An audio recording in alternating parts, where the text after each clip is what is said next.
Nanawagan ng ilang kaanak ng mga biktimang estudyante sa pamamaril sa San Jose National High School sa Tacloban City na ibaba na ang age of criminal liability o edad ng pananagutan sa batas sa bansa.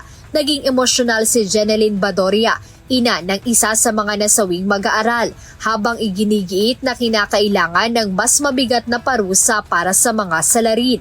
Ito ay matapos umanong magmalaki ang isa sa mga sospek na hindi siya makakasuhan dahil siya ay menor de edad pa lamang. Gusto ko lang sabihin na kung pwede, pababaan yung edad na pwede nang makasuhan. Kasi sabi niya nung yung nakabaril sa anak ko, wala daw crime liability. So paano yan? Isa sa lang yan sa bahay Pag-asa?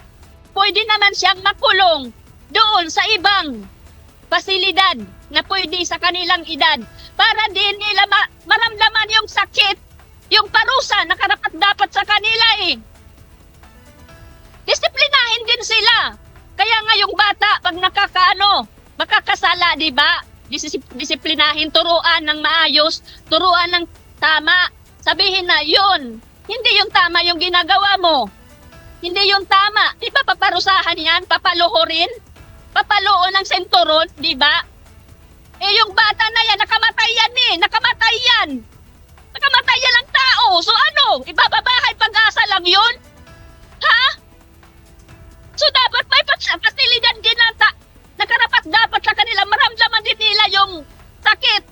Ganito rin ang naging sentimiento ni Rolando Lapidario, ang ama ng isa sa mga mag-aaral na sugatan at kasalukuyan pang nagpapagaling sa ospital.